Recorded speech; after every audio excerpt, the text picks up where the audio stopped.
Saludos, guardianes. Aquí habla el universo friki. Y hoy, la verdad sale a la luz. Es posible que lo que voy a decir no guste a todo el mundo. Pero alguien tiene que decirlo. Los cameos no salvaron el MCU. Lo están desangrando por dentro. Lo que empezó como una genialidad estratégica terminó convirtiéndose en una muleta emocional. Y el punto de ruptura no fue cuando trajeron a Tobey o a Hugh Jackman. Fue mucho antes, en una escena tan corta, tan aparentemente inocente, que casi nadie se dio cuenta del terremoto que provocaba. Si ya estás sintiendo que este vídeo te está conectando con las teorías y verdades que pocos se atreven a contar, suscríbete ahora. De verdad, estamos a punto de alcanzar un hito muy importante aquí en el canal, y tu apoyo puede marcar la diferencia. Además, este contenido no lo vas a encontrar en ningún otro lugar, con esta claridad, profundidad y sin filtro. Y dime en los comentarios, ¿desde qué país y ciudad nos estás viendo? Quiero leeros a todos, uno por uno. Seamos claros, no estamos hablando de una escena cualquiera. Nos vamos a 2008. Iron Man. El momento exacto en el que Nick Fury sale de las sombras y dice: «Estoy aquí para hablar contigo sobre la iniciativa Vengadores». No hay música épica, no hay multiverso, solo una frase. Y sin embargo, esa frase no solo cambió el cine de superhéroes, reescribió las reglas del propio cine comercial. Hasta ese momento, la escena postcréditos era una rareza, un guiño, algo que el 90% del público ni siquiera veía. Pero Marvel la convirtió en un ritual, una especie de contraseña secreta para los fans que sabían esperar. Y lo hizo con algo más poderoso que una campaña de marketing, reprogramando nuestro comportamiento. Y aquí está el punto clave.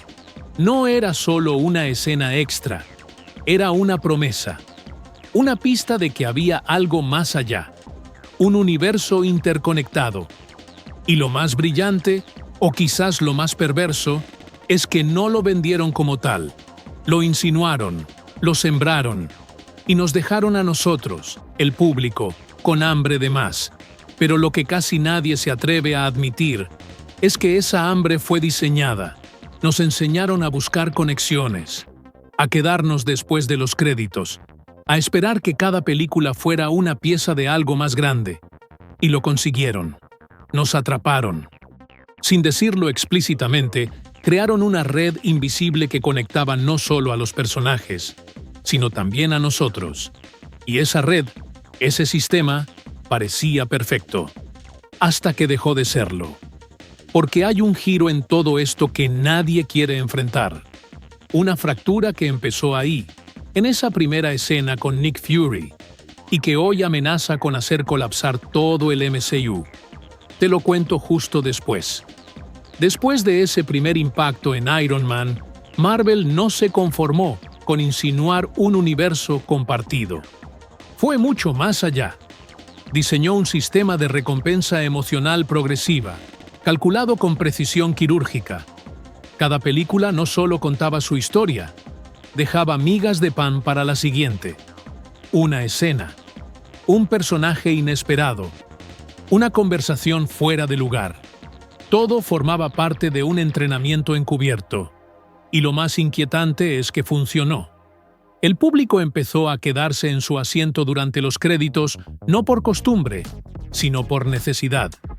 La escena post-créditos ya no era opcional.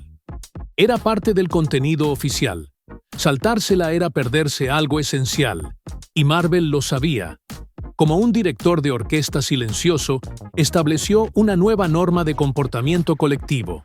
Antes de 2008, la música final era el fin de la historia. Después de 2008, era el prólogo de algo más grande. Esa reprogramación fue tan efectiva que otras franquicias intentaron copiarla sin éxito. Star Wars, DC, incluso Jurassic World han insertado guiños y apariciones sorpresa, pero sin el mismo peso emocional. ¿Por qué? Porque Marvel no solo creó cameos, construyó una economía emocional alrededor de ellos, y eso cambia todo. Pero hay algo más profundo aún. El público empezó a vincular el valor de una película con la sorpresa que contenía. Si no había una gran revelación, una conexión inesperada o una aparición bomba, el juicio era implacable. Falta algo. Incluso películas sólidas narrativamente eran percibidas como menores si no aportaban un elemento nuevo al rompecabezas del MCU. No era solo entretenimiento, era una promesa continua de expansión. Y justo ahí, en ese punto de inflexión, Marvel cruzó una línea invisible. Porque una vez que entrenas al público a esperar una recompensa constante, ya no puedes parar. La maquinaria está en marcha. Y si la recompensa no llega, la frustración es inmediata. Pero lo más peligroso no es que a veces no haya recompensa. Es que a veces hay una, pero ya no sorprende. Y ese es el verdadero talón de Aquiles que Marvel nunca vio venir. Pero antes de que lo analizáramos, Marvel haría su siguiente jugada maestra. Una que lo cambiaría todo de nuevo, pero esta vez de forma irreversible. Una vez que Marvel consolidó su fórmula, empezó a probar sus límites, y lo hizo con una audacia que rozaba lo arrogante. No se trataba ya de presentar a un nuevo personaje o de anticipar una trama futura. Empezaron a jugar con las emociones del público de manera deliberada. Lo que antes era construcción narrativa, pasó a ser manipulación emocional de alto nivel. Matt Damon apareciendo como actor asgardiano en Thor. Ragnarok no fue solo un chiste, fue un mensaje. Marvel podía permitirse malgastar a una estrella de Hollywood en una broma interna, y aún así el público lo celebraba como si fuera oro puro. No importaba que el cameo no tuviera consecuencia alguna. La sola presencia sorpresa bastaba para generar euforia, como si lo impredecible fuera suficiente. Pero había algo más siniestro detrás de esa estrategia. Marvel empezó a variar el tipo de recompensa que ofrecía. A veces era una revelación clave, otras una escena de humor, otras veces nada. Literalmente nada. Y eso no debilitó la fórmula, la reforzó. Porque, al igual que en un sistema de apuestas, la incertidumbre se convirtió en el combustible de la adicción. La espera era parte del juego. La imprevisibilidad hacía que cada postcréditos fuera una especie de ruleta emocional. Este patrón está directamente vinculado con el concepto de refuerzo intermitente, uno de los mecanismos más potentes para generar hábitos compulsivos en psicología conductual. No saber si obtendrás una recompensa hace que te aferres aún más a la expectativa. Marvel lo aplicó sin mencionarlo, sin anunciarlo, pero con una precisión quirúrgica. Condicionó emocionalmente a millones de personas durante más de una década. Y en medio de este sistema, los cameos se convirtieron en más que sorpresas. Se transformaron en momentos totémicos, en puntos de validación emocional, como ocurrió con la escena de los gemelos Maximoff al final de Captain America, The Winter Soldier. Fue breve, sin contexto, y aún así provocó un terremoto en la comunidad geek. Porque no eran solo nuevos personajes, eran pistas, eran puertas, eran promesas embotelladas en segundos de metraje.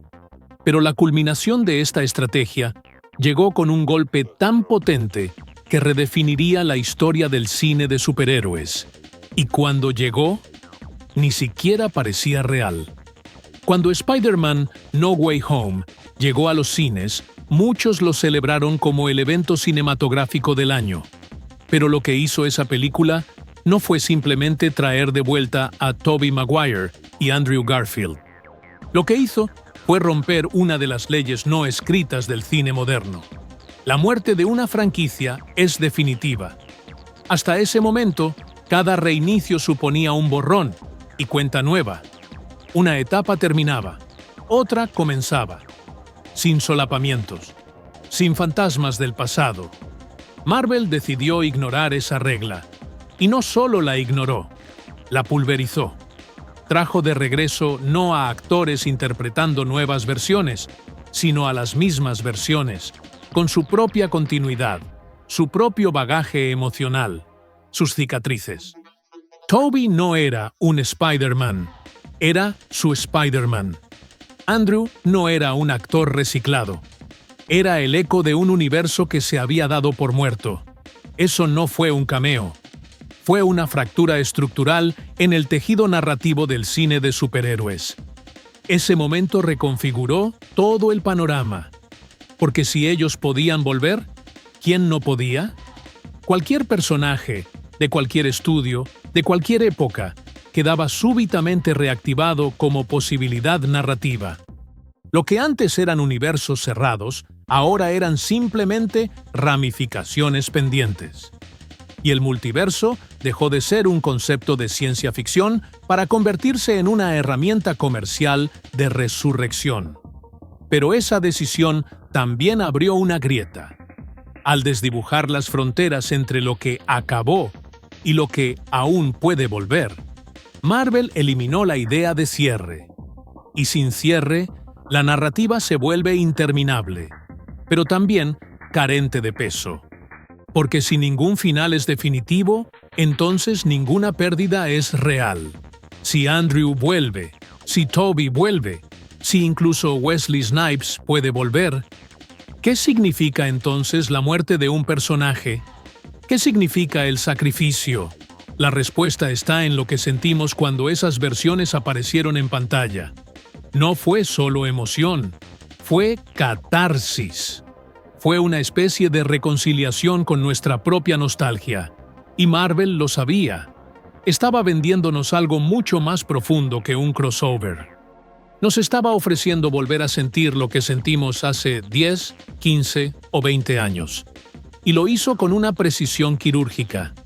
Pero esa precisión emocional tenía un precio. Porque una vez activada esa nostalgia en masa, el listón subió a un nivel casi imposible de sostener. Y lo que vendría después no solo intentaría superarlo, sino despedirlo con ceremonia, y de la forma más cara, más simbólica y más definitiva posible. Tras el estallido emocional que supuso No Way Home, Marvel entendió algo fundamental. No necesitaba construir una historia sólida si podía crear un evento emocional compartido. Y ese principio fue llevado al extremo con Doctor Strange in the Multiverse of Madness, una película que, más que un relato coherente, funcionó como escaparate de cameos. La secuencia de los Illuminati es el ejemplo más evidente. John Krasinski como Mr. Fantástico. Patrick Stewart regresando como el Profesor X. Anson Mount retomando su papel como Black Bolt. La escena entera fue una exposición de versiones alternativas que duró minutos y terminó en masacre. No importaba. Lo que contaba era verlos. El simple hecho de que estuvieran allí tenía más impacto que su destino inmediato. Y esa lógica se amplificó hasta el exceso con Deadpool and Wolverine. El tráiler y los rumores confirmados muestran una operación de nostalgia sin precedentes. Chris Evans como la Antorcha Humana de 2005. Jennifer Garner como Elektra. Wesley Snipes como Blade. Incluso personajes de películas fallidas o olvidadas reciben su minuto de gloria. Pero aquí es donde la jugada de Marvel se vuelve aún más sofisticada. No están simplemente trayendo de vuelta a estos personajes, están enterrándolos, literalmente.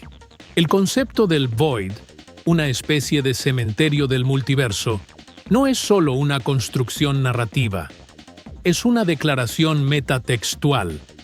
Marvel está organizando un funeral cinematográfico para toda una era de películas de superhéroes anteriores al MCU. Y lo hace con honores, con respeto, pero también con control absoluto, porque al incluir estas versiones en el multiverso, también las neutraliza, las encierra, las despide, Es una celebración, sí, pero también una limpieza. Marvel honra lo que vino antes, pero al mismo tiempo marca el fin definitivo de esos universos. Y lo hace en su propio terreno, bajo sus reglas. Desde un punto de vista emocional, es brillante. Cierra ciclos abiertos, reconcilia generaciones de fans. Pero desde el punto de vista narrativo, revela otra cosa.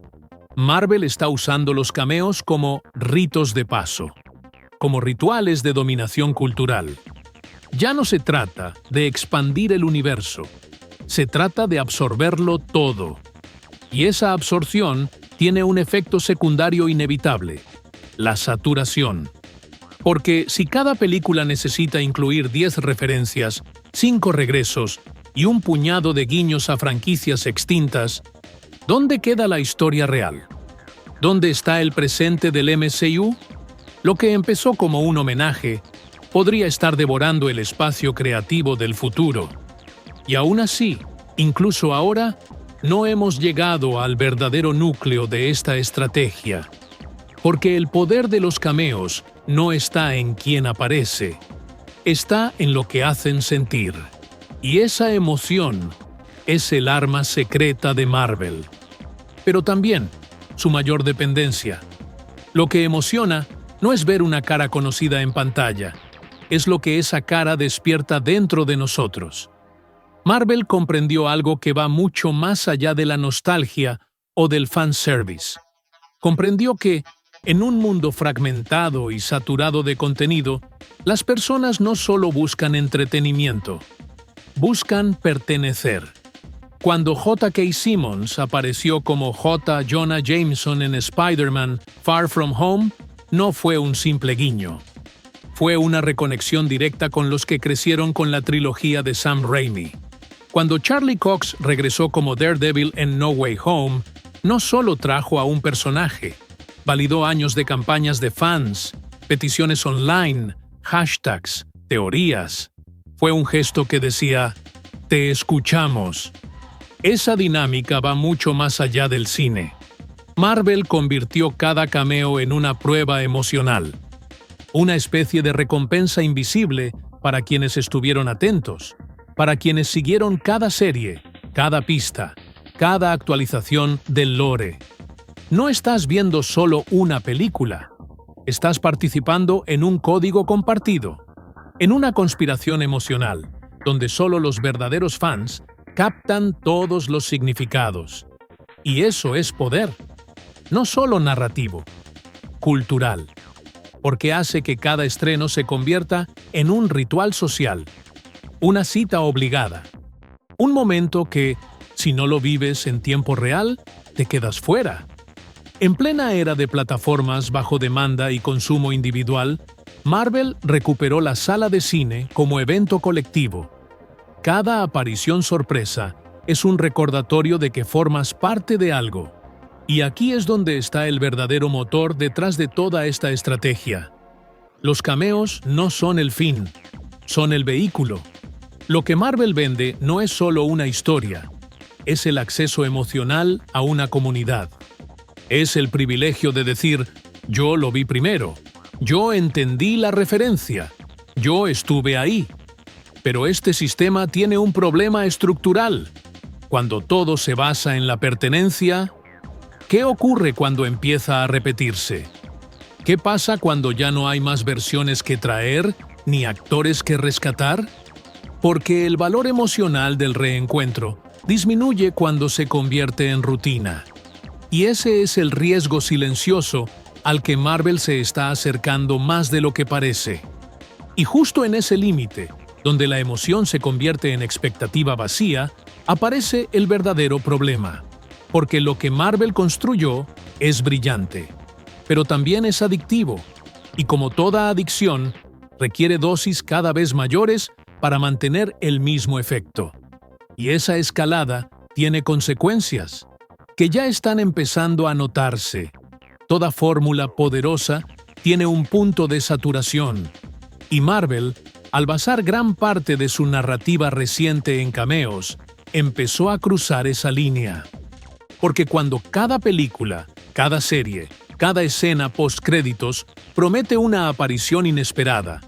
El público deja de sorprenderse. Cuando todo es una sorpresa, nada lo es. Y esa es la paradoja que ahora enfrenta el MCU. Hay una ley no escrita en el entretenimiento que Marvel parecía conocer mejor que nadie. El efecto se agota cuando se vuelve predecible. La primera vez que viste a un personaje del pasado regresar fue mágico. La segunda fue emocionante. La tercera fue esperado. Y a partir de ahí, la experiencia se convierte en una carrera contra el spoiler. Internet no perdona, las filtraciones no esperan. Y el impacto de cada cameo se diluye antes incluso del estreno oficial. Esto ha creado una cultura de hiperanticipación. No se disfruta el momento, se disecciona. No se valora la historia, se buscan pistas. Todo se convierte en una casa de referencias que, en el fondo, refleja un sistema narrativo agotado. Y lo que es más preocupante, dependiente. Porque sin esas apariciones sorpresa, muchas tramas no se sostienen por sí solas. Otras franquicias intentaron copiar esta estrategia, sin éxito. DC lo intentó con Justice League y fracasó. Incluso con el regreso de Henry Cavill como Superman en Black Adam, la emoción duró exactamente una semana. El fandom no sintió conexión, sintió manipulación. Star Wars también lo ha intentado, pero sus cameos suelen sentirse como recursos desesperados en lugar de celebraciones naturales del universo. La diferencia es clara. Marvel construyó un ecosistema emocional. DC y Star Wars han intentado replicar la superficie, sin entender el fondo. Pero incluso Marvel, con toda su arquitectura emocional, enfrenta ahora un nuevo enemigo: la familiaridad. Porque ya no basta con traer de vuelta a alguien. Ahora se necesita que ese regreso tenga peso, que altere el tablero, que sea relevante. Y eso nos lleva a la gran pregunta que empieza a flotar en el aire. ¿Qué pasa cuando ya no queda nadie más por traer? ¿Qué ocurre cuando el pasado se ha agotado y el futuro no tiene fuerza propia? Esa es la verdadera amenaza existencial del MCU actual. No un villano, no una batalla multiversal, sino el desgaste de su recurso más efectivo. Y justo por eso, lo que Marvel hará en su próxima gran apuesta determinará el rumbo de toda la saga. Porque la siguiente película no puede permitirse ser solo otra entrega. Tiene que ser una declaración. Y si no lo es, el verdadero Doomsday no llegará en pantalla. Llegará en el patio de butacas. Todo este camino emocional, técnico y narrativo construido por Marvel durante más de 15 años parece dirigirse hacia un solo punto: Avengers Doomsday. No es simplemente otra película de equipo. Es el punto de inflexión donde se decidirá si el MCU aún puede reinventarse o si quedará atrapado en un ciclo infinito de reciclaje emocional. Y esta vez, el margen de error es mínimo. Después de cameos tan explosivos como Tobey, Hugh Jackman o incluso los personajes olvidados del universo Fox, la pregunta inevitable es: ¿qué puede superarlos? La nostalgia ha sido exprimida al límite. Y si Doomsday no ofrece algo más que una orgía multiversal de variantes y regresos, entonces ya no será un evento, será una repetición, una más. Marvel ha entrenado al público para esperar fuegos artificiales. Pero si el espectáculo no viene acompañado de una historia con peso, de consecuencias reales, de rupturas narrativas valientes, el público lo notará.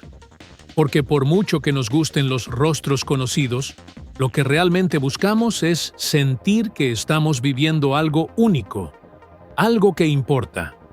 Y si ese algo se reduce a un desfile de personajes de otras franquicias solo por el impacto visual, sin coherencia, sin alma, el peligro es claro. El gran evento del MCU podría no sentirse como un final épico, sino como un eco vacío, un último intento de capturar una magia que ya no se puede fabricar en laboratorio. Marvel no está luchando solo contra la fatiga del público, está luchando contra su propio legado, porque la vara de medir no es DC, ni Star Wars, ni Sony.